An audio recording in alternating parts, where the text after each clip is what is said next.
ሲጀመር ከትዳር የሚፈልገው ነገር ምንድነው? ሲጀመር ከትዳር የሚፈልገው ምንድነው? የትዳር ዓላማ ሴቷን መጠበቅ፣ ያንንም ወጣት መጠበቅ፣ ሙስሊም ቤተሰብ መመስረት አይደለምን? ዛሬ ሙስሊም ቤተሰብ አይመሰረትም በሚሊዮን ብሮች ካልሆነ በስተቀር። ወጣቶች ከየት ያመጣሉ በሚሊዮኖች የሚቆጠር ብር? ይሰርቃሉ ወይስ ወደ ዚና ይመለሳሉ? እኛንን ሰበብ ወደዛ ይገፋናቸው። ስንት ወጣት ስርዓት ይዞ ብልቱን ሊጠብቅ ሲፈልግ ፊቱ ላይ ያለው በር የተዘጋውን ያገኘዋል። ከዛም ለመሸነፉ ሰበብ ይሆንበታል። ሁሉም ኃላፊነቱን ሊሸከም ይገባል። ሐላል በመቶ ሺህ ብሮች፣ ሐራም በቀላል ብር፣ ሐራም በ10 ብሮች፣ ሐላል ደግሞ አሁን በመቶ ሺዎች። አላህን ፍሩ የአላህ ባሮች። አንድ ሰው ሲነግረኝ ስለ ጋብቻው ሁኔታ ትዳር መያዝ በወሰንኩ ጊዜ መረጥኩ የማቀውን ሳሊህ ቤት አለ። ወደ አባቷ ሄድኩ መስጂድ አጠገቡ ሰገድኩ።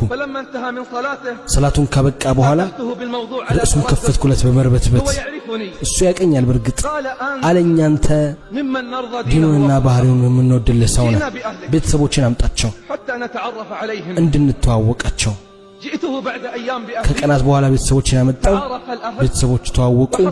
በመካከላቸው መዋደድና መግባባት ተፈጠረ። አለኛ አባት በሚቀጥለው ሳምንት ኢንሻአላህ ትመጣለህ ከምስክሮችህ ጋር ከገሪት ጋር አቅድ እናደርግልሃለን። ፈለኩኝ እንዲገልጽልኝ ስንት ነው መህሯ፣ ምንድነው የሚያስፈልጋት፣ ምንድነው ቅደም ተከተለው አልተናገረም። አለ ቀጠሮ መጪው ሳምንት። ወጣቱ ይላል በስራ ላይ ነበርኩ ለ10 ዓመታት። አጠራቅሜ ነበር 20 ሺህ ሪያል። ወላሂ ስኬት ነው ወንድሞቼ። አሁን ካለንበት ሁኔታ 20 ሺህ መጠራቀም መቻሉ አልኩኝ። 20 ሺህ ለሷ መስጠት አፍራለሁ። ሰዎች እየተሽቀዳደሙ ባሉበት በግልጽ የሚደረጉ ብክነት እያደርን የሸይጣን ወንድም እስክንሆን ድረስ እነዚያ መሰረታቸው ብክነት የሆኑትን ማባከን አታባክን፣ እነዚያ ባካኞች የሸይጣን ወንድሞች ናቸው ይላል ቁርአን። ሌላ 20 ሺህ ተበደርኩ። ስንት ሆነ ገንዘቡ?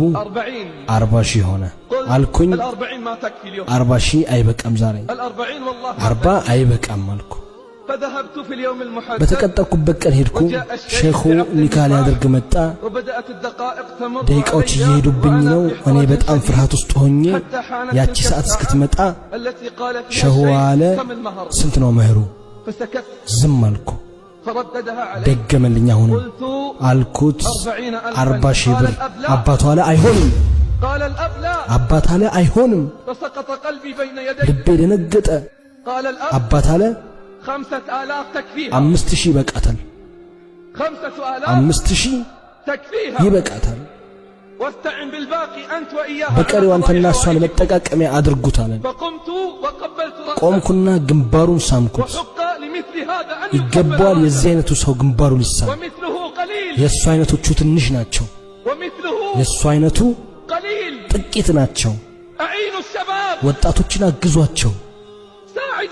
ወጣቶችን እርዷቸው። ሴቶችን ጠብቁ። ማህበረሰቡን ጠብቁ። ዝሙት በሁሉም ቦታ ነው። አላህን ፍሩ የአላህ ባሮች። አግራሩ አታጠባብቁ። አግራሩ አታጠባብቁ። አላህ ሆይ ወጣቶች ላይ ያገራላቸውን አግራለት፣ እነሱ ላይ ያጠበቀ ደግሞ ወደ ሐቅ መልሰው ያ ዓለማቱ ጌታ